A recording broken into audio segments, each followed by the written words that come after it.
بسم اللہ الرحمن الرحیم۔ قرآنی فیصلے ہماری بصیرت کے مطابق۔ مضامین سابقہ جلد پنجم، باب 3، 4 اور 5۔ تیسرا باب علماء کی باہمی سر پٹول، مقلدین و غیر مقلدین کے جھگڑے۔ ماہنامہ محدث لاہور کی شوال المکرم 1396 ہجری کی اشاعت میں پروفیسر محمد سلیمان ناظر رحمہ کی قلم سے ایک مقالہ شائع ہوا ہے، جس کے شروع میں لکھا گیا ہے کہ ان دنوں بدقسمتی سے ہمارے ملک میں ناخوشگوار بحث چل نکلی ہے کہ وہابی، نجدی یا اہل حدیث کی ابتداء میں حنفی خصوصاً بریلوی نماز پڑھ سکتے ہیں یا نہیں، اگر کوئی پڑھ لے تو اس کی نماز ہو جاتی ہے یا نہیں۔ حرمین شریفین کے عالی قدر اماموں کی پاکستان میں آمد اور عوام کی طرف سے ان کی بے پناہ پذیرائی سے بوکھلا کر ہمارے کرم فرماؤں نے یہ بحث شروع کر رکھی اور فتویٰ بازی کے بازار گرم ہیں۔ برصغیر کے اہل حدیث حضرات کے لیے یہ بحث کوئی نئی نہیں ہے۔ جب بھی حضرات مقلدین دلائل کی جنگ ہار جاتے ہیں تو پھر اسی قسم کی صورتحال پیدا کر کے اپنے مکتب فکر کی بقا کا سامان کیا جاتا ہے۔ پہلے بھی ایسا ہوتا آیا ہے، اہل حدیث پر مساجد کے دروازے بند کرنے، ان کی مسجد میں آ جانے پر مساجد دلوانے، رفع دین و آمین بالجہر کہنے پر زد و کوب، ان کی لا مذہبیت کے فتوے، ان کے معاشرتی بائیکاٹ کی تحریکیں، ان کے قتل کے سامان اور عدالتوں میں ان کے خلاف مقدمات کے کھیل بہت پرانا ہے۔ سمجھا ہی جاتا ہے کہ ہم مقلدین سواد اعظم ہیں، جو سراسر غلط دعویٰ ہے۔ اس لیے ان قلیل التعداد اہل حدیثوں کو دبا لینا کوئی مشکل کام نہیں ہے، لیکن ہوتا ہمیشہ ان کے برعکس رہا۔ کم من فئات قلیلۃ 2/249۔ اس نام نہاد سواد اعظم پر کتنی ہی بار فتیاب ہوا ہے، خواہ وہ تحریر و تقریر کا میدان ہو یا عدالتی کارروائیوں کا سلسلہ ہو۔ برصغیر پاک و ہند میں جب مولانا محمود حسن بٹالوی مرحوم نے وہ مشہور اشتہار شائع کیا جس میں مقلدین سے 10 سوال کیے گئے تھے، تو ان کے جواب سے عاجز آ کر حضرات مقلدین نے ہلڑ بازی شروع کر دی۔ یہ 1877 کی گرد و پیش کی بات ہے۔ مساجد میں عاملین سنت کا داخلہ بند کیا گیا، ان کی ابتداء میں نماز پڑھنے کو ناجائز کہا۔ جن مساجد میں اہل حدیث امام و خطیب تھے، انہیں نکالنے کی کوشش کی گئی۔ غرض ملک ایک عجیب ہنگامے کے نظر ہو گیا۔ کہیں مساجد دھلوائی جا رہی ہیں اس لیے کہ عاملین سنت کے قدم اس میں پڑ گئے ہیں، کہیں مار پیٹ ہو رہی ہے اس لیے کہ آمین اور رفع دین کی سنت کیوں ادا کی جا رہی ہے، کہیں عدالتوں میں مقدمات دائر ہیں کہ امام طریق سنت کے مطابق نماز کیوں پڑھاتا ہے، اسے برطرف کیا جائے۔ ایسا ہی ایک مقدمہ جو پریوی کونسل تک پہنچا ہمارے پیش نظر ہے۔ یہ مقدمہ منصف سب جج ہائی کورٹ اور پھر پریوی کونسل لندن میں سماعت ہوا۔ مقدمے کی بنا یہ تھی کہ امام مسجد اہل حدیث ہو گیا ہے، اب وہ آمین اور رفع دین کا عامل ہے، مسجد احناف کی چلی آ رہی ہے، امام کے اس فعل سے نمازیوں کو تکلیف ہوتی ہے، اس لیے امام کو امامت سے برطرف کیا جائے، ہماری اس کے پیچھے نماز نہیں ہوتی۔ اس کے بعد قریب 12 صفحات میں اس مقدمے کی تفاصیل درج کی گئی ہیں، جس کا فیصلہ پریوی کونسل نے اہل حدیث کے حق میں دیا تھا۔ اس کے بعد لکھا ہے، قارئین کرام، یہ طویل فیصلہ جو برٹش امپائر کی سب سے بڑی عدالت سے بنگال ہائی کورٹ کے انگریز ججوں کے فیصلے کے خلاف صادر ہوا، بغور ملاحظہ فرمائیے اور دیکھیے کہ اہل حدیث کو اہل سنت قرار دیا گیا ہے۔ اہل حدیث کی ابتداء میں مقلدین کے دلائل سننے کے بعد مقلدین کی نماز کو درست قرار دیا گیا ہے۔ ہم اپنے ان کرم فرماؤں سے پوچھتے ہیں کہ اگر یہ لوگ اپنے تازہ موقف میں سچے ہیں تو پریوی کونسل میں پیش ہو کر یہ موقف کیوں نہ پیش کیا، وہاں سے بھاگ کیوں گئے تھے؟ آخر وہ نئے دلائل کون سے ہیں جو اس فیصلے کے بعد ان لوگوں کے ہاتھ آئے ہیں؟ وہ دلائل لے کر یہ کسی عدالت میں کیوں نہیں جاتے اور پریوی کونسل کا یہ فیصلہ کالعدم کیوں نہیں کرواتے؟ عوام کل انعام کو ایسی باتوں سے بے خبر رکھ کر کیوں غلط راستے کی طرف ہانک رہے ہیں؟ حقائق کو پس پشت ڈال کر تعصب اور ہٹ درمی سے کیوں اپنی عاقبت خراب کی جا رہی ہے؟ حرمین کے ائمہ اور عاملین سنت کو کیوں مورد تان بنایا جا رہا ہے۔ ہم آئندہ نشست میں علماء احناف کے 2 فتوے آپ کے سامنے پیش کریں گے اور بتائیں گے کہ جن امور کے باعث آج مقلدین حضرات اہل حدیث کو مطعون کرتے ہیں، جب آج سے 90 سال قبل انہی امور پر بحث و نظر کا سلسلہ شروع ہوا تھا تو علماء احناف نے کس طرح اہل حدیث کے مسلک حق کے سامنے گھٹنے ٹیک دیے تھے۔ غور فرمائیے کہ اتباع و خلاف سنت جیسے مسئلے میں کفار کی عدالت عالیہ کے فیصلے کو کس فخر و مسرت کے ساتھ پیش کیا جا رہا ہے۔ دوسرے یہ کہ ایک فرعی مسئلے میں ان حضرات کی شدت کا یہ عالم ہے اور اس کے باوجود دعویٰ یہ کہ یہ مکاتب فکر ہیں، فرقے نہیں۔ اور سب سے دلچسپ یہ کہ مقالہ ختم ہو جانے کے بعد غالباً ادارے کی طرف سے جلی حروف میں لکھا ہے، امت ایک غیر منقسم وحدت ہے جسے فرقہ بندی اور انتشار سے محفوظ رکھنا سب کا اولین فریضہ ہے، اور امت کو فرقہ بندی اور انتشار سے محفوظ رکھنے کا طریقہ وہ ہے جسے مقالے میں بیان کیا گیا ہے۔ یا للعجب، جنوری 1977۔ اہل حدیث اور فقہ حنفی۔ مسلک اہل حدیث کے ترجمان ہفت روزہ معاصر الاعتصام کی 27 جنوری 1978 کے اشاعت میں مولانا محمد صادق صاحب سے الپٹی کی قلم سے ایک مقالہ شائع ہوا ہے جس کا آغاز اس طرح سے ہوتا ہے۔ مولانا مفتی محمود صاحب کا ایک بیان روزنامہ جسارت 10 جنوری 1978 میں پڑھ کر میری حیرت کی حد نہ رہی۔ حیران ہوں، دل کو روح کے پیٹوں، جگر کھمیں۔ مفتی صاحب فرماتے ہیں پاکستان میں حنفی مسلک کو بطور متن نافذ کر دیا جائے اور اگر کوئی معاملہ حل نہ ہو تو پھر کسی اور مسلک سے مدد لی جائے۔ اسلام ترقی کا دین ہے، حنفیوں کو حنفی مسلک چاہیے، شافعیوں کو شافعی مسلک، مالکیوں کو مالکی مسلک، حنبلیوں کو حنبلی مسلک، بریلویوں کو بریلوی مسلک مطلوب ہے۔ میں مفتی صاحب سے پوچھتا ہوں کہ رسول اللہ صلی اللہ علیہ وسلم نے 13 سال مکہ مکرمہ میں لرزہ خیز مصائب جھیل کر اور 10 برس مدینہ منورہ میں ہزاروں جانوں کی قربانی دے کر جو مذہب صحابہ اور قیامت تک کے مسلمانوں کو دیا تھا وہ کیا تھا اور اس کا نام کیا ہے؟ حنفی مذہب کا نام رسول اللہ صلی اللہ علیہ وسلم کے اسلامی نظام سے 400 سال بعد ظہور پذیر ہوا۔ حنفی مذہب کا نام نہ صحابہ نے سنا، نہ تابعین نے، نہ تبع تابعین نے سنا۔ سلف صالحین کے نیک زمانوں میں حنفی مذہب کا نام و نشان نہ تھا اور اہل حدیث کا بھی تو نام نہ تھا۔ اس زمانے میں کسی فرقے کا بھی نام نہیں تھا۔ طلوع اسلام مارچ 1978 میں ہم تو حرمین شریفین کے امام کے پیچھے بھی نماز نہیں پڑھتے۔ بریلوی فرقے کے رہنما اور جمعیت العلماء پاکستان کے صدر مولانا شاہ احمد نورانی کی ایک تقریر کا حسب ذیل اقتباس غور طلب ہے۔ اسے ہم اثر ایشیا بابت 15 جنوری 1977 کے حوالے سے نقل کر رہے ہیں۔ انہوں نے فرمایا، ابھی حال ہی کا ذکر ہے کہ میں اور مولانا عبدالستار نیازی، مولانا غلام علی اوکاڑی اور مولانا سید حسین الدین شاہ صاحب یہ ابھی 3-4 روز پہلے 13 اکتوبر 1977 جمعرات کا ذکر ہے کہ ہم سب جنرل ضیاء الحق سے ملاقات کے لیے گئے تاکہ دارالعلوم اور ایک مسجد کا سنگ بنیاد ان سے رکھوایا جائے۔ تو جب ان سے باتیں ہو رہی تھیں انہوں نے یہ فرمایا، میں نے سنا ہے کہ آپ بڑے وصول قلب ہیں، آپ میں بڑی رواداری ہے، آپ میں بڑی فراخ دلی ہے، اور پھر فرمانے لگے کہ اس فراخ دلی کا نتیجہ یہ ہے کہ جب آپ سہالہ میں تھے قید کے ان لمحات میں رواداری و وسعت قلبی کا مظاہرہ کرتے ہوئے فلاں صاحب کے پیچھے نماز پڑھی۔ مجھے یہ رپورٹ ملی ہے، میں سنتا رہا۔ جب ان کی بات ختم ہو گئی تو میں نے جواباً عرض کیا، جنت صاحب بڑا افسوس ہے، آپ کو غلط اطلاع دی گئی۔ ہم میں الحمدللہ بڑی وسعت قلبی ہے لیکن گستاخ رسول کے لیے کوئی وسعت نہیں۔ ہم میں رواداری ہے لیکن حضور پر نور کی شان میں تنقیص کرنے والے کے لیے کوئی رواداری نہیں۔ اعلیٰ حضرت عظیم البرکت امام اہل سنت مولانا احمد رضا خان فاضل بریلوی کا لکھا ہوا مجموعہ فتاوی حسام الحرمین کے نام سے مشہور ہے، جس میں علماء حرمین شریفین کی فتاوی موجود ہے اور مسلک اعلیٰ حضرت کی تصدیق ہے۔ ہم الحمدللہ اس فتوے پر عمل کرتے ہوئے کوئی بھی شخص ہو، خواہ ڈیرہ اسماعیل خان کا ہو، ملتان کا ہو، اچھرا کا ہو، کسی شاطئ رسول کے پیچھے نماز نہیں پڑھتے۔ اور میں نے کہا، جناب والا یہ 4 ٹکے کے لوگ ہیں، ہم تو حرمین شریفین کے نزدی امام کے پیچھے نماز نہیں پڑھتے۔ یہ ملا جو 4 ٹکے کے ہیں ان کے پیچھے نماز پڑھنے کا سوال ہی پیدا نہیں ہوتا۔ آپ کو یہ اطلاع غلط ملی ہے، آپ مطمئن رہیں، ہمارے مسلک میں ایسی رواداری فراخ دلی و وسعت قلبی نہیں ہے۔ ہمارے قلب میں شاطم رسول کے لیے کوئی وسعت نہ آج ہے نہ آئندہ ہوگی، اور اس کے لیے لوگ بہت سی باتیں کہتے ہوں گے۔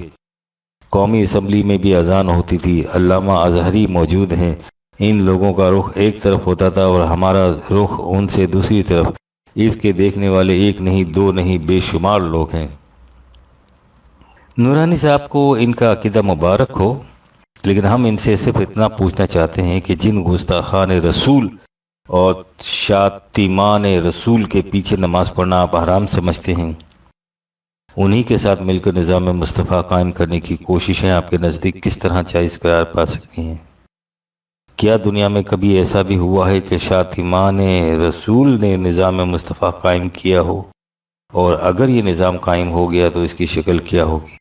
اس میں آپ اکیلے ہوں گے اور اکثریت انہی شاتمان رسول کی ہوگی۔ کیا نظام مصطفیٰ ایسا ہی ہوتا ہے؟ فروری 1978 سے۔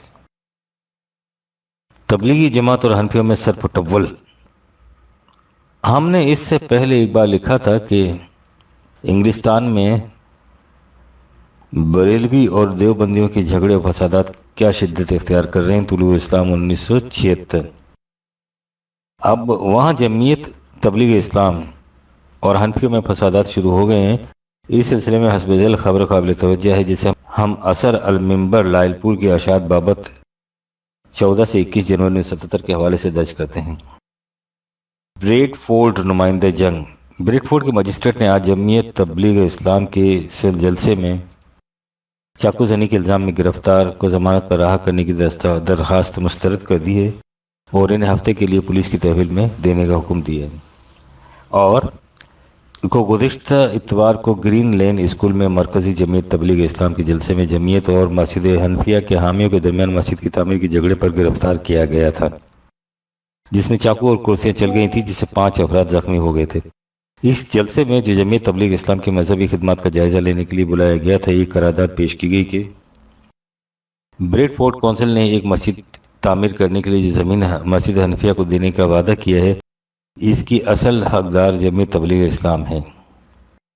اس قرارداد میں بریڈ فورڈ کے پاکستانی قونصلیٹ پر چند الزامات عائد کیے گئے تھے، جس پر ہنگامہ ہو گیا اور چاقو اور چھریاں چل گئیں 24 نومبر 1976 عیسوی۔ اور یہ ہے اس خبر پر ہفتہ وار آزاد لندن کا تبصرہ۔ بریڈ فورڈ نمائندہ آزاد۔ یہ بات انتہائی دکھ، کرب اور افسوس کے ساتھ محسوس کی گئی ہے کہ بریڈ فورڈ جو پرامن پاکستانیوں کا گڑھ ہے، وہاں گرین لین اسکول میں مسجد حنفیہ اور تبلیغ اسلام کے حامیوں کے درمیان تشدد اور مار کٹائی تک نوبت پہنچ گئی۔ یہ بات قابل مذمت ہے جبکہ دونوں تنظیمیں ایک علاقے کے افراد پر مشتمل ہیں جو ایک خدا، ایک رسول اور ایک قرآن پر یقین رکھتے ہیں۔ ان کی جانب سے تشدد کے ایسے گھٹیا مظاہرے سے نہ صرف پاکستان اور پاکستانیوں کے وقار کو نقصان پہنچائے بلکہ اسلام کے بارے میں غیر مسلمانوں کے نظریات بھی متزلزل ہوئے ہیں۔ ایک مذہبی تقریب جس کے شرکاء دین مبین اور اسلام کی سربلندی کے نام لیوا ہیں، وہاں کرسیوں اور چاقوؤں سے ایک دوسرے کو گھائل کرنے کا کھیل کھیلا جائے تو اسلام کی عظمت اور تقدس کو پامال کرنے کے مترادف ہے، جبکہ اسلام صلح جوئی، امن، رواداری، ہمدردی اور تعاون کا درس دیتا ہے۔ ہنگامے کو فروغ کرنے کے لیے پولیس آئی، گرفتاریاں ہوئیں، اس سہانے سے پاکستانیوں کا سر ندامت سے جھک جانا چاہیے۔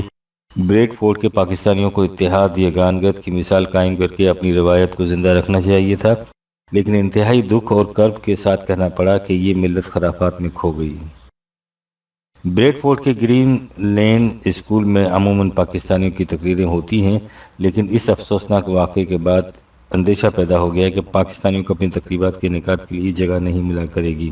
مارچ 1977 میں فرقہ اہل قرآن۔ فرقہ اہل قرآن کے ترجمان بلاغ القرآن کی نومبر 1976 کی اشاعت میں ایک سوال کے جواب میں کہا گیا ہے کہ فرقہ بندوں کی پہچان یہ ہے کہ وہ اپنے سے الگ مکتبہ فکر والوں کا نہ جنازہ پڑھتے ہیں اور نہ لڑکیوں کے رشتے دیتے ہیں۔ بلاغ القرآن نے قصداً یہ نہیں لکھا نہ وہ دوسروں کے ساتھ مل کر نماز پڑھتے ہیں، کیونکہ اس کی زد اور شدید ترین زد خود ان پر پڑتی تھی جو حرم کعبہ میں بھی دوسرے مسلمانوں کے ساتھ مل کر نماز نہیں پڑھ سکتے۔ انہوں نے باقی مسلمانوں سے الگ ایک نئی نماز وضع کر رکھی ہے اور دعویٰ یہ ہے کہ یہ خدا کی متعین فرمودہ قرآنی نماز ہے۔ اس سے بڑا شرک اور کیا ہو سکتا ہے؟ مذہب میں مصلحت بینی۔ دیوبندیوں کے خلاف اہل حدیث کا اعتراض۔ سیاسی مقاصد کے حصول کے لیے دینی امور میں لچک روا رکھنے کے سلسلے میں جماعت اہل حدیث کے ترجمان ہفت روزہ الاعتصام لاہور کی 26 اگست 1977 عیسوی کی اشاعت میں شائع شدہ حسب جلد شجرا دلچسپی سے پڑھنے کے قابل، اس کو عنوان سیاسی علماء سے شجرا ملاحظہ فرمائیے۔ سیاسی علماء کے متعلق ہم نے پہلے بھی بعض اہم موقعوں پر لکھا ہے کہ سیاسی اغراض کے لیے دینی عقائد و معاملات پر لچک و مداہنت روا رکھنا سخت نقصان دہ ہے۔ اس سے جہاں علماء حق کا کردار داغدار ہوتا ہے اور اس تاریخ پر حرف آتا ہے جو علماء حق نے نازک سے نازک حالات میں بھی حق کا علم بلند کر کے اپنے خون جگر سے رقم کی ہے، وہاں دوسری طرف اہل زیغ کے مسلک دلال کے لیے سہارا مہیا ہو جاتا ہے۔ سیاسی معاملات میں زیادہ سے زیادہ ہم نوائی اور اشتراک فکر و عمل کی اہمیت و افادیت سے انکار نہیں، بلکہ بعض حالات میں یہ ناگزیر ہو جاتا ہے، جس طرح کہ جنوری 1977 عیسوی سے اب تک کے حالات اس کے متقاضی رہے اور ہیں، لیکن اس کا یہ مطلب نہیں ہے کہ دینی معاملات میں بھی ہم اس کا مظاہرہ کریں اور ایک شخص جس بات کو یکسر غلط سمجھتا آ رہا ہو، سیاسی اشتراک کی وجہ سے وہ اس غلط بات کو کرنے میں بھی کوئی شرعی قباحت محسوس نہ کرے۔ اس تمہید کی ضرورت مولانا مفتی محمود صاحب صدر پاکستان قومی اتحاد اور مولانا عبید اللہ انور کے اس طرز عمل سے محسوس ہوئی ہے کہ ان ہر دو حضرات نے خواجہ علی حجویری کی قبر پر آستانہ بوسی کا شرف حاصل کیا۔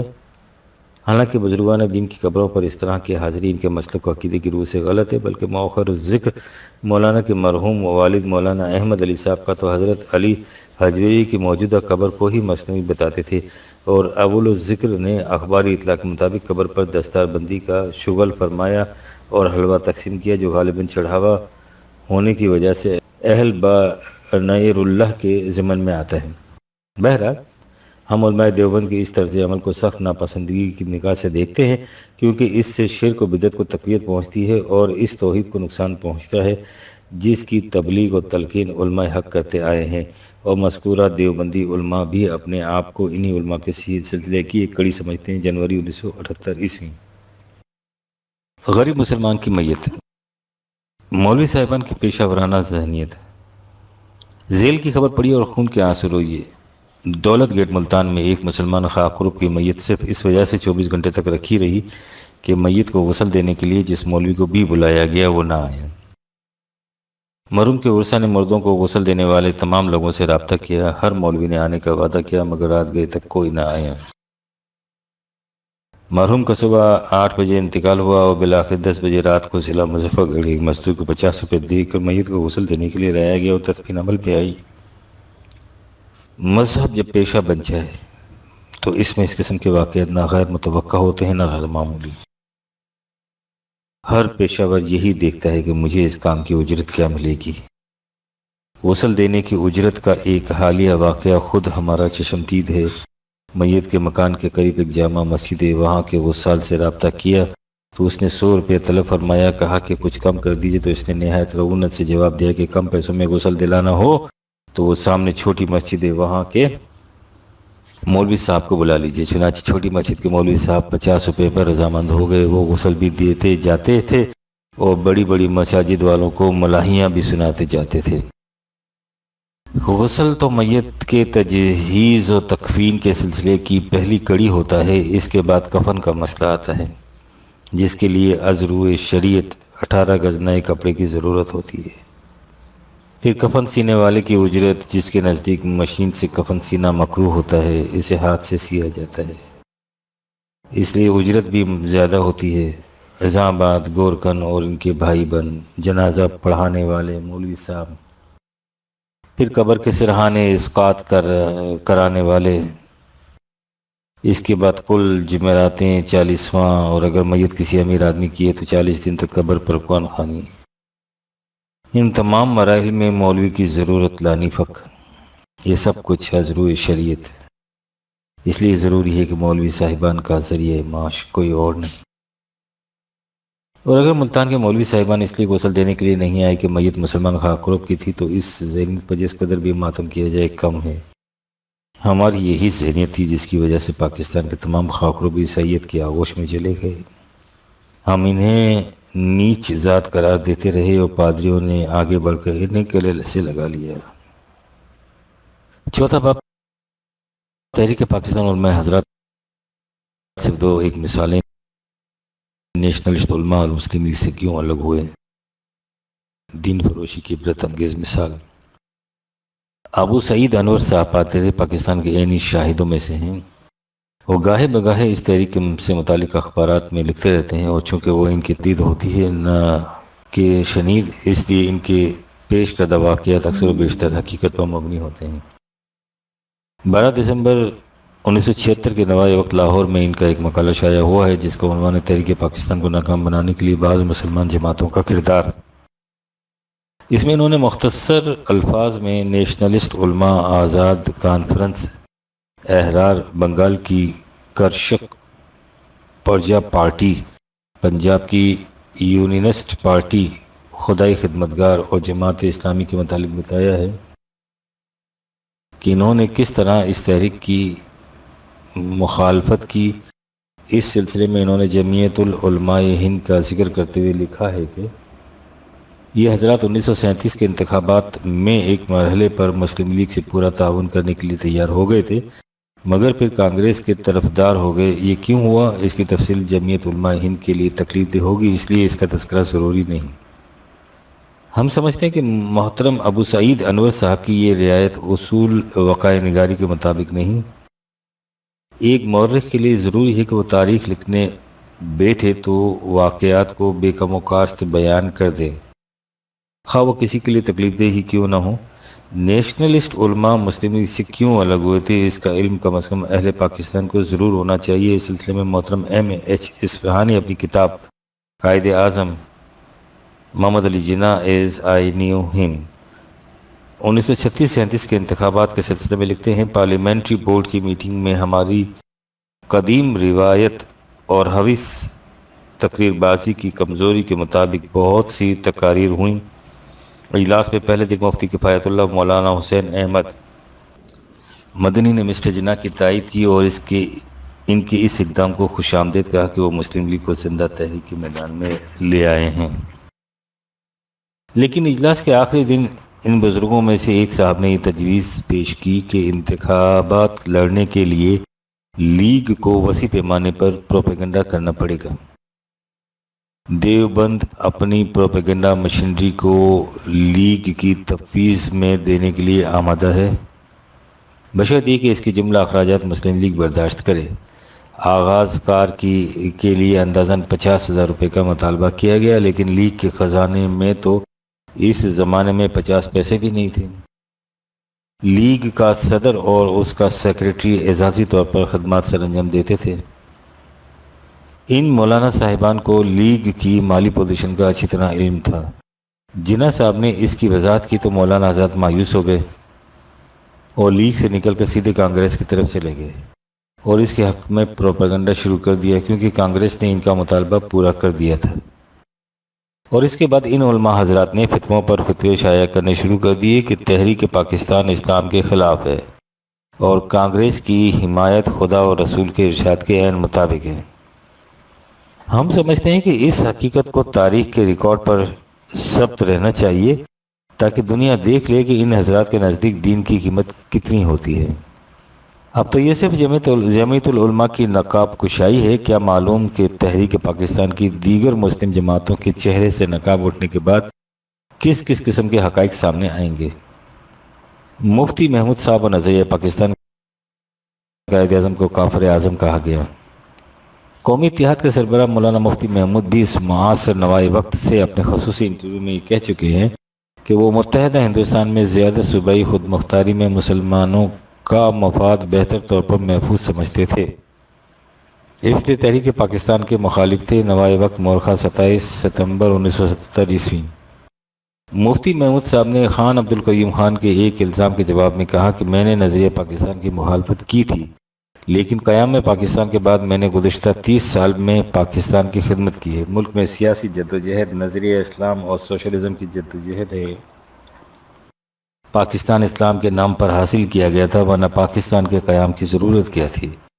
نوائے وقت 20 ستمبر 1977 عیسوی۔ آپ لگے ہاتھوں اس خبر کو بھی نوٹ کر رکھیے جو تقسیم ہند سے پہلے حیدرآباد دکن کے اخبار رہبر دکن کی 29 اکتوبر 1945 کی اشاعت میں شائع ہوئی تھی۔ مولانا حسین احمد صاحب نے مسلم لیگ میں مسلمانوں کی شرکت کو حرام قرار دیتے اور قائد اعظم کو کافر اعظم کا لقب دیتے ہوئے حال ہی میں جو فتویٰ دیا تھا، اس کا مولانا شبیر احمد صاحب عثمانی دیوبندی نے اپنی مکتوب میں جو دہلی کے ایک روزنامہ میں شائع ہوا حسب ذیل جواب دیا۔ ہم یہ جواب درج نہیں کر رہے۔ قارئین کو اتنا ضرور معلوم ہوگا کہ مولانا حسین احمد مدنی مرحوم از دارالعلوم دیوبند کے شیخ الحدیث تھے، جس سے مفتی محمود صاحب نے سند فضیلت حاصل کی تھی، اور مولانا مدنی اس جمعیت العلماء ہند کے صدر بھی تھے، جو نیشنل علماء کی نمائندہ جماعتی، اور مفتی صاحب جس کے اہم رکن تھے۔ مفتی محمود صاحب نے پاکستان کو تسلیم نہیں کیا تھا۔ جمعیت علماء پاکستان کے سربراہ مولانا شاہ احمد نورانی نے ملتان میں فرمایا، قومی اتحاد کے سربراہ مولانا مفتی محمود نے ابھی تک پاکستان کو تسلیم نہیں کیا، اور وہ ہرگز نہیں چاہتے کہ یہ ملک مستحکم ہو۔ مفتی صاحب نے تحریک نظام مصطفیٰ کو بھی بڑا نقصان پہنچایا ہے۔ پاکستان قائم کرنے کا گناہ۔ جمعیت علماء اسلام کے سینئر نائب صدر سید محمود شاہ گجراتی نے ایک پریس کانفرنس میں کہا کہ مولانا مفتی محمود نے خود PNA کی اجلاس میں کہا تھا کہ وہ پاکستان کو قائم کرنے کے گناہ میں شامل نہیں۔ 5واں باب اسلامی نظام مصطفیٰ کی اصطلاح۔ نظام مصطفیٰ کی اصطلاح کے متعلق جو کچھ طلوع اسلام بابت جنوری 1978 میں لکھا گیا تھا، اسے ایک مرتبہ پھر سامنے لائی۔ ہم نے کہا تھا کہ اس سلسلے میں ضمناً ایک اہم نقطے کی وضاحت ضروری ہے۔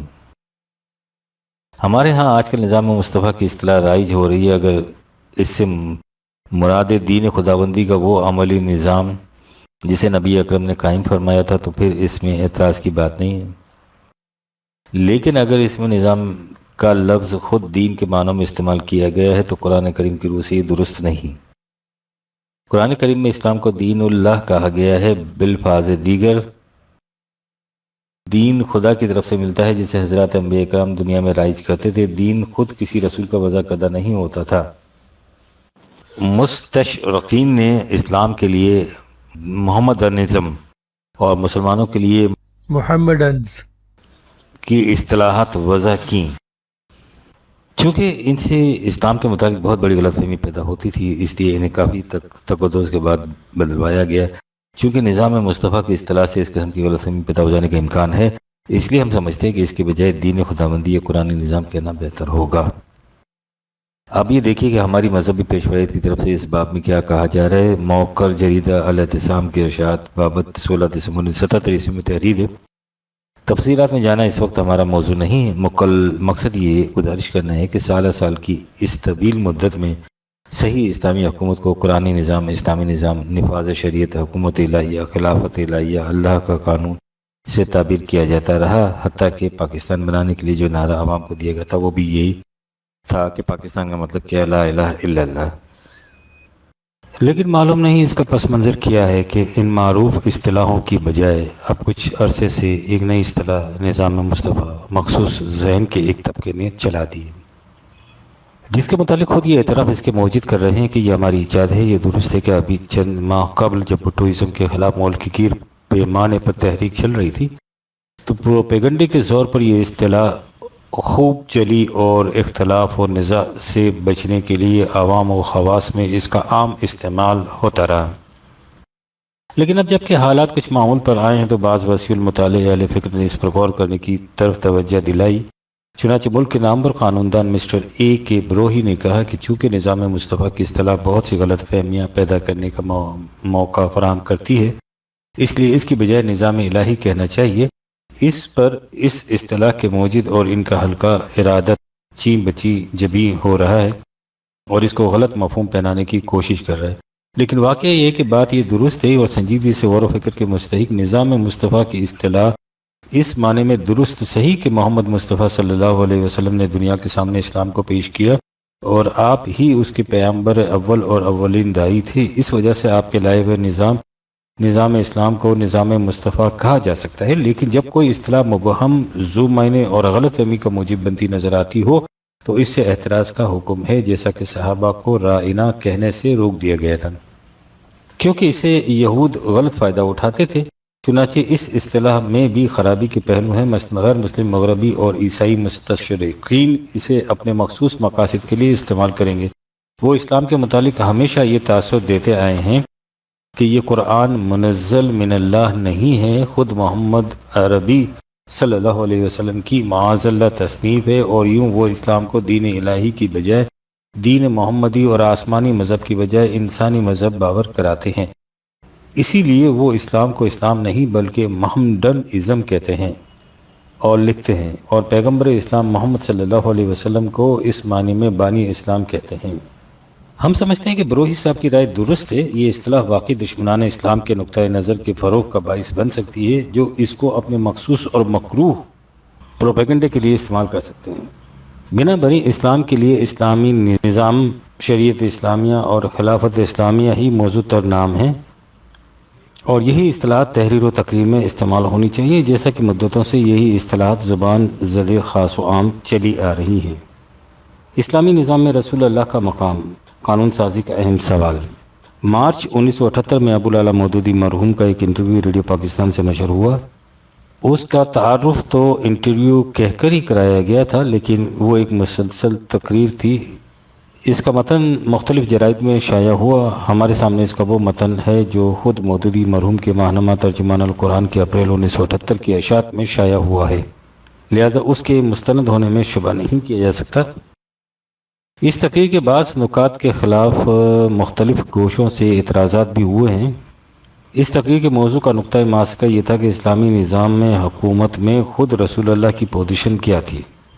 اس ضمن میں مودودی مرحوم نے کہا کہ حضور کا قاعدہ یہ تھا کہ جو حکم اللہ تعالیٰ کی طرف سے آپ کو ملتا تھا، اس میں تو آپ لوگوں سے بے چوں و چرا اطاعت کا مطالبہ کرتے تھے، اس میں کسی کے لیے کلام کرنے کی گنجائش نہیں تھی۔ لیکن جس معاملے میں اوپر سے کوئی حکم آیا ہوا نہ ہوتا تھا، اس میں آپ صحابہ سے خود بھی مشورہ فرماتے تھے، صحابہ کو بھی یہ حق دیتے تھے کہ وہ آپ کی رائے سے اختلاف کریں، اور بارہا ایسا بھی ہوا ہے کہ آپ نے اپنی رائے چھوڑ کر ان کی رائے قبول فرمائی ہے۔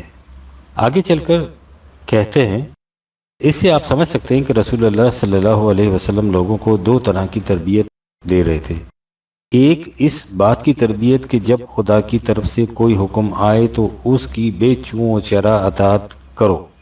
دوسری تربیت اس بات کی کہ جس معاملے میں خدا کا حکم نہ ہو، اس میں اہل الرائے سے مشورہ بھی کیا جائے، لوگوں کو بحث کا کھلا حق بھی دیا جائے، حضور کی اپنی رائے تک سے اختلاف کرتے ہوئے دوسری رائے پیش کی جا سکے، اور مشورے کے بعد جو بات طے ہو اس پر عمل کیا جائے۔ اور آخر میں کہا، اس مثال سے بھی آپ رسول اللہ کی طرز حکومت کو اچھی طرح سمجھ سکتے ہیں۔ جن معاملات میں اللہ کا حکم ہوتا تھا وہاں کوئی جمہوریت نہ تھی، جن معاملات میں اوپر کا حکم نہ ہوتا تھا ان میں پوری جمہوریت تھی۔ بات صاف واضح اور دو ٹوکے، یعنی جن امور سے متعلق خدا کی طرف سے احکام نازل ہو جاتے تھے ان میں کسی قسم کی دخل اندازی کی گنجائش نہیں تھی۔ اسلامی حکومت کا فریضہ ان احکام کو نافذ کرنا تھا۔ یہ احکام اب قرآن کریم میں محفوظ ہیں، جو منزل من اللہ کتاب خداوندی ہے، ہمیشہ کے لیے غیر متبدل اور محفوظ۔ جن امور میں وحی خداوندی نازل نہیں ہوتی تھی وہ باہمی مشورے سے طے پاتے تھے۔ اس مشورے میں حضور اپنی رائے بھی دیتے تھے اور صحابہ کرام بھی، اور ایسا بھی ہوتا تھا کہ فیصلہ حضور کی رائے کے خلاف ہو۔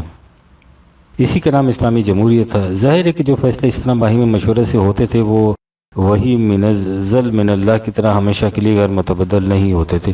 مشورے سے طے کردہ امور میں حالات کے بدل جانے سے مشورے سے تبدیلی ہو سکتی تھی، لیکن جب اسلامی نظام حکومت کا یہی نقشہ پہلے علامہ اسلم جراجپوری اور اعظم آباد پرویز صاحب کی طرف سے پیش کیا گیا تو مودودی مرحوم نے طوفان برپا کر دیا کہ یہ انکار حدیث ہے، انکار رسالت ہے، الحاد ہے، بے دینی ہے، ارتداد ہے اور نہ جانے کیا کیا ہے۔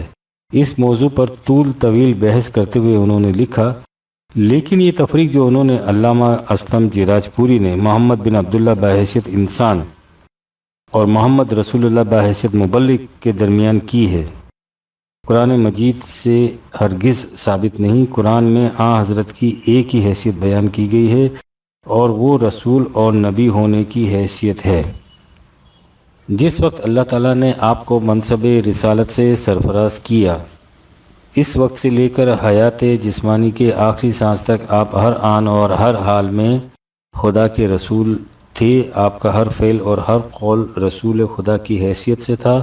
اسی حیثیت سے میں آپ مبلغ اور معلم بھی تھے، مربی اور مزکی بھی تھے، قاضی اور حاکم بھی تھے، امام اور امیر بھی تھے، حتیٰ کہ آپ کی نجی اور خاندانی اور شہری زندگی کے سارے معاملات بھی اسی حیثیت کے تحت آ گئے تھے۔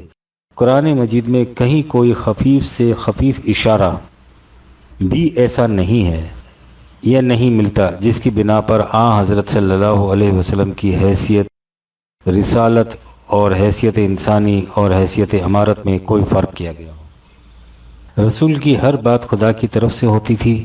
حضرت جس وقت جس حالت میں جو کچھ بھی کرتے تھے رسول کی حیثیت سے کرتے تھے۔ تفہیمات حصہ اول 1959 ایڈیشن۔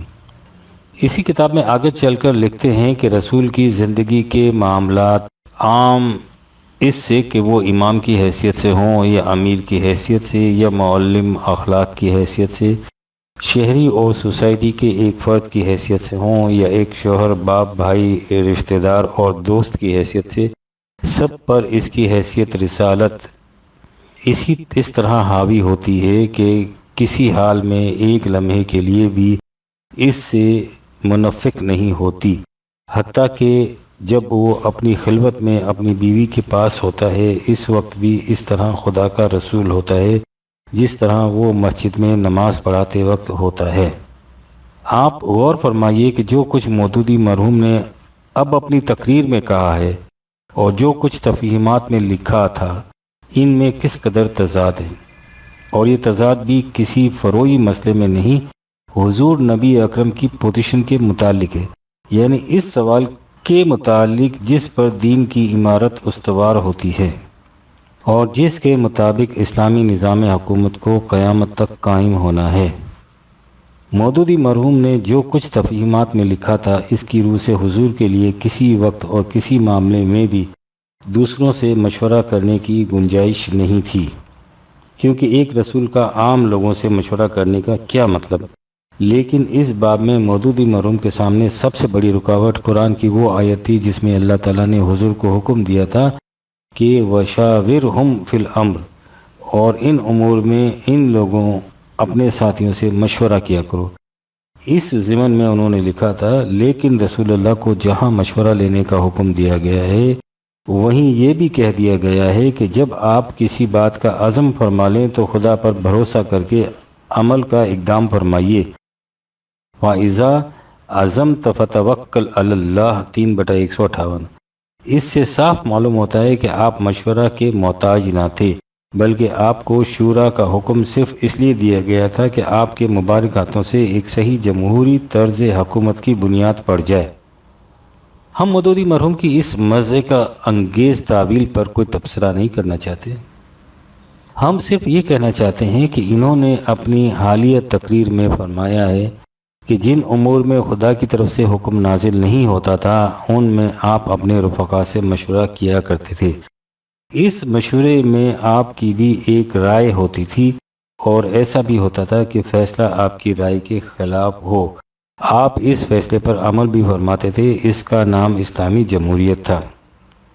سوال یہ ہے کہ رسول اللہ کی حقیقی حیثیت وہ تھی جس کا اظہار تفہیمات میں کیا گیا تھا، یا وہ جسے حالیہ تقریر میں بیان کیا گیا ہے؟ قانون سازی کا سوال۔ اگلا اہم ترین سوال اسلامی نظام حکومت میں قانون سازی کا ہے۔ اس باب میں مودودی مرحوم نے اپنی تقریر میں کہا تھا، اس کے بعد مقننہ کا مسئلہ ہمارے سامنے آتا ہے جو دین رسول اللہ لائے تھے۔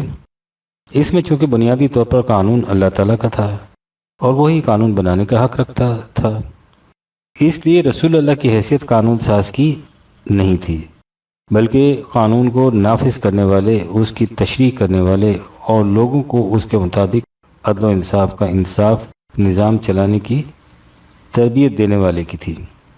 اس لیے یہ بات واضح ہو جاتی ہے کہ حضور خود قانون ساز نہیں تھے، بلکہ اصل قانون اللہ تعالیٰ کا تھا اور آپ اس کے مقرر کردہ سرکاری شارع تھے۔ بات بالکل واضح ہے، لیکن جب یہی بات پرویز صاحب نے کہی تھی تو مودودی صاحب مرحوم نے لکھا تھا، حدیث کے مستقل ماخذ ہونے کی نفی سے اگر یہ مراد ہے کہ اس کی حیثیت صرف شارح اور مفسر کی ہے، یعنی وہ انہی سائل اور وقائع کی وضاحت کرتی ہے جن کا مجملاً قرآن میں ذکر آ گیا ہے اور خود اس کی اپنی مستقل حیثیت کچھ نہیں ہے، تو یہ دعویٰ واقعہ کے خلاف ہے۔ مسائل و احکام کے باب میں حدیث ایک مستقل ماخذ کی حیثیت رکھتی ہے۔ دوسرے مقام پر لکھا، حضور نے استاد کی حیثیت سے جو کچھ بتایا اور سکھایا ہے وہ اسی طرح خدا کی طرف سے ہے جس طرح قرآن خدا کی طرف سے ہے، اس کو غیر از قرآن کہنا صحیح نہیں ہے۔ آپ غور فرمائیے کہ اس باب میں مودودی مرحوم نے جو کچھ پہلے لکھا تھا اور جو کچھ اب فرمایا ہے ان میں کس قدر تضاد ہے، اور جیسا کہ پہلے کہا گیا ہے تضاد بھی کسی فرعی مسئلے میں نہیں، ایسے اہم سوال میں ہے جس کا تعلق نظام حکومت اسلامی کی اساس و بنیاد پر ہے۔ مرکز ملت کا مفہوم۔ قارئین طلوع اسلام میں سے ایک صاحب اپنے خط میں لکھتے ہیں کہ ہمارے ہاں ایک صاحب جماعت اسلامی سے متعلق ہیں، وہ حسب معمول ہر وقت کوئی نہ کوئی بحث چھیڑے رہتے ہیں، اور جیسا کہ آپ کو معلوم ہی ہے کہ ان کا موضوع پرویز صاحب اور طلوع اسلام کی مخالفت ہوتا ہے۔ انداز ان کا یہ ہے کہ وہ یکسر جھوٹے الزامات عائد کرتے ہیں، اور لطف یہ کہ جب ان کا جھوٹ ثابت ہو جائے تو انہیں نہ اس پر خفت ہوتی ہے نہ ندامت، وہ بلکہ اس جھوٹ پر ایک اور جھوٹ کا اضافہ کر دیتے ہیں۔ اس وقت آپ کے لیے باعث زحمت ان کا ایک سنگین سا الزام ہے۔ وہ کہتے ہیں کہ پرویز صاحب نے گورنر جنرل مرحوم غلام محمد جیسے فاسق و فاجر کو یہ ان کے الفاظ ہیں، مرکز ملت قرار دے کر اس کی اطاعت کو بمنزلہ خدا اور رسول کی اطاعت قرار دیا تھا۔ چونکہ اس کے متعلق ہمیں حتمی طور پر کچھ معلوم نہیں ہے اور ہم کبھی کوئی ایسی بات نہیں کہتے جس کا ہمیں یقینی طور پر علم نہ ہو، اس لیے آپ سے درخواست ہے کہ آپ اس مبینہ واقعے پر بھی روشنی ڈالیں اور مرکز ملت کی اصطلاح کے مفہوم کی بھی وضاحت فرما دیں تاکہ بات ہمیشہ کے لیے صاف ہو جائے۔ طلوع اسلام۔ آپ ان حضرات کے جھوٹ پر نہ خفا ہوا کریں نہ متعجب، انہیں بتایا یہ گیا ہے کہ زندگی کی بعض اہم ضروریات کے لیے جھوٹ بولنے کی نہ صرف اجازت ہے بلکہ ایسا کرنا واجب ہو جاتا ہے۔ مودودی مرحوم۔ اور یہ تو غالباً آپ کو معلوم ہوگا کہ شریعت کی روح سے واجب کا ترک کرنا گناہ کا موجب ہوتا ہے، اس لیے یہ بیچارے جھوٹ بولنے پر مجبور ہوتے ہیں۔ جہاں تک مرکز ملت کی اصطلاح اور اس کے مفہوم کا تعلق ہے انہیں اس کا اچھی طرح سے علم ہے، اس لیے یہ حضرات اگر اس قسم کا الزام تراشتے ہیں تو وہ لا علمی کی بنا پر نہیں ہوتا، وہ دیدہ دانستہ ایسا کرتے ہیں، ہم اسے یہاں دوہرا دینا مناسب سمجھتے ہیں۔ طلوع اسلام کا پہلا پرچہ مئی 1938 میں شائع ہوا۔ آپ اس دور کے پرچوں کے ٹائٹل کی لوح جبیں پر مرکز ملت اور اس کی اطاعت کے الفاظ نمایاں طور پر منقوش پائیں گے۔ اس کی اکتوبر 1938 کی اشاعت میں علامہ اسلم جراجپوری کا مقالہ اسلامی نظام کے عنوان سے اور نومبر 1938 کی اشاعت میں پرویز صاحب کا ایک مقالہ مرکزیت کے عنوان سے شائع ہوا۔ ان میں انہوں نے بتایا کہ اسلامی نظام خلافت علی منہاج نبوت کا دوسرا نام ہے اور اس نظام کی سینٹرل اتھارٹی کی اطاعت امت کا فریضہ ہے۔ اس سینٹرل اتھارٹی کے لیے مرکز ملت کی اصطلاح استعمال کی گئی ہے۔ تشکیل پاکستان کے بعد جولائی 1948 اور ستمبر 1958 کی اشاعتوں میں پرویز صاحب کے مبسوط مقالات شائع ہوئے جن میں اس اصطلاح کے تمام گوشوں پر سیر حاصل بحث کی گئی۔ ان تمام مقالات کو اس کتابچے میں یکجا کر کے شائع کر دیا گیا جس کا نام ہے اسلامی نظام۔ اس کے بعد بھی وقتاً فوقتاً ان الفاظ کا صحیح مفہوم سامنے لایا جاتا رہا ہے۔ جب جماعت اسلامی نے یہ شوشہ چھوڑا کہ طلوع اسلام ملک غلام محمد مرحوم کو مرکز ملت قرار دے کر اس کی اطاعت کو خدا اور رسول کی اطاعت قرار دیتا ہے تو اس کی تردید میں متعدد بار اس کی وضاحت کی گئی۔ ہم اس ضمن میں اس شجرہ کو شائع کرتے ہیں جو جولائی 1961 میں شائع ہوا تھا، بالخصوص اس لیے کہ اس میں ملک غلام محمد مرحوم کا بھی نام آ گیا تھا۔ وہ شجرہ حسب ذیل ہے جو ایک استفسار کے جواب میں لکھا گیا تھا۔ نبی اکرم کی ایک حیثیت یہ تھی کہ حضور خدا کی طرف سے وحی پاتے تھے اور اس وحی کو دوسرے انسانوں تک پہنچاتے تھے۔ حضور کی یہ حیثیت منفرد تھی جس میں نہ اس وقت کوئی اور شریک ہو سکتا تھا نہ اس کے بعد، اس لیے کہ حضور کے بعد خدا سے وحی پانے کا سلسلہ ختم ہو گیا تھا۔ حضور کی یہ حیثیت قیامت تک باقی رہے گی، اس لیے کوئی شخص مسلمان نہیں ہو سکتا جب تک وہ حضور کی رسالت پر ایمان نہ لائے۔ رسالت کی حیثیت تو ایسی ہے کہ جب تک کوئی شخص تمام انبیاء پر ایمان نہ لائے وہ مسلمان نہیں ہو سکتا۔ حضور کا دوسرا منصب ایک ایسا نظام قائم کرنا تھا جس میں خدا کے احکام کو عملاً نافذ کیا جائے۔ اس میں پہلا مرحلہ اس نظام کے لیے تیاری کا تھا۔ اس مرحلے میں حضور ہی اپنے رفقا کے سربراہ تھے۔ دوسرا مرحلہ وہ تھا جس میں وہ نظام قائم ہو گیا تھا۔ اس میں حضور اس نظام کے مرکز یعنی بلند ترین اتھارٹی تھے۔ دور حاضر کی اصطلاح کے مطابق اس قسم کے نظام کو مملکت یا ریاست، اسٹیٹ، اور اس اتھارٹی کو ہیڈ آف دی اسٹیٹ کہا جاتا ہے۔ ان ہر دو مراحل میں حضور کی اطاعت جماعت مومنین پر فرض تھی۔ حضور کی وفات کے بعد وحی کا سلسلہ تو منقطع ہو گیا، لیکن دین کا نظام مسلسل آگے چلا۔ اسے خلافت علی منہاج رسالت کہا جاتا ہے۔ اب مرکز ملت حضور کا جانشین خلیفۃ الرسول یا امیر المومنین تھا اور امت کے لیے اس کی اطاعت فرض تھی۔ اگر یہ سلسلہ بدستور آگے چلتا تو ان جانشینان رسالت مآب کی اطاعت اسی طرح باقی رہتی، لیکن کچھ عرصے کے بعد یہ سلسلہ رک گیا اور خلافت سلطنت میں تبدیل ہو گئی، جس میں احکام خداوندی کی بجائے سلطانی احکام کی فرما روائی تھی۔ چونکہ دین کا نظام باقی نہیں رہا تھا، اس لیے ان سلاطین کی اطاعت اسی قسم کی تھی جس قسم کی دنیا کے اور بادشاہوں کی اطاعت ہوتی ہے۔ ان سلاطین کو مرکز ملت کہنا ہی غلط ہے۔ مرکز ملت صرف اس نظام کی بلند ترین اتھارٹی کو کہا جائے گا، خواہ وہ ایک فرد ہو یا ایک جماعت ہو، جو احکام خداوندی کو نافذ کرے اور امور مملکت امت کے مشورے سے طے پائیں۔ جو نظام خدا کی عائد کردہ حلال و حرام کی قیود کو توڑے اور اوامر و نواہی کی پرواہ نہ کرے، وہ طاغوتی نظام ہے۔ اسے خدا اور اس کے رسول سے کیا تعلق؟ اس کی اطاعت طاغوت کی اطاعت ہے۔ یہ طلوع اسلام کے مخالفین کی افتراء پردازی ہے، جو سب کچھ جانتے بوجھتے محض بدنیتی سے یہ مشہور کرتے ہیں کہ طلوع اسلام مثلاً غلام محمد مرحوم یا اسکندر مرزا کو مرکز ملت اور ان کی اطاعت کو خدا اور رسول کی اطاعت قرار دیتا ہے۔ ھذا افک عظیم۔ طلوع اسلام نے کبھی ایسا نہیں کہا۔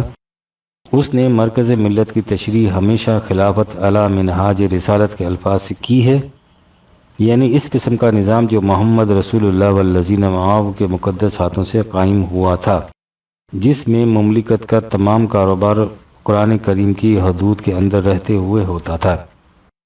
جب صحیح اسلامی نظام یا خلافت علی منہاج رسالت باقی نہ رہے تو پھر دین عملاً موجود نہیں رہتا، مذہب رہ جاتا ہے، جس میں سیاسی امور کو حکومت اپنے ہاتھ میں رکھتی ہے اور شخصی امور میں لوگوں کو اجازت دے دیتی ہے کہ وہ جس طرح جی چاہے عمل کریں۔ سابقہ امتوں میں بھی یہ صورت پیدا ہو جاتی تھی اور اب ہمارے ہاں صدیوں سے یہی سنویت کار فرما ہے۔ شخصی امور میں لوگ اپنی ثوابدید کے مطابق اس طریق پر چلنے کی کوشش کرتے چلے آ رہے ہیں جو حضور اور خلفائے راشدین کے زمانے میں رائج تھا۔ اس میں بھی جس قدر اختلاف پائے جاتے ہیں وہ ہمارے سامنے ہیں۔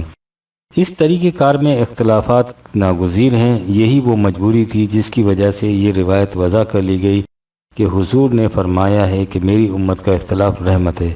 مرکز ملت کی موجودگی میں اختلاف کا سوال ہی پیدا نہیں ہوتا۔ واضح رہے کہ اب خود اہل حدیث حضرات نے بھی اس کا اعتراف کر لیا ہے کہ یہ حدیث وضعی ہے۔ ایسا نظام جس میں امت کو احکام خداوندی کے مطابق چلایا جائے پھر سے قائم ہو سکتا ہے۔ اس نظام کی بلند ترین اتھارٹی کو مرکز ملت کہا جائے گا۔ جس کی اطاعت خدا اور رسول کی اطاعت کے قائم مقام ہوگی۔ ظاہر ہے کہ یہ مرکز سب سے پہلے خود احکام خداوندی کی اطاعت کرے گا۔ جو حکومت کسی اصول پر قائم ہو، جب تک وہ مسلسل آگے چلتی رہے، اس میں اس کے سابقہ ادوار کے فیصلے علی حال ہی نافذ العمل رہتے ہیں، لیکن جن امور میں زمانے کے تقاضوں کے مطابق کسی تبدیلی کی ضرورت محسوس ہوتی ہے، ان میں اس دور کی حکومت ضرور تبدیلی کر لیتی ہے۔ جب تک اسلامی حکومت خلافت علی منہاج رسالت قائم رہی، اس میں احکام کی یہی پوزیشن رہی۔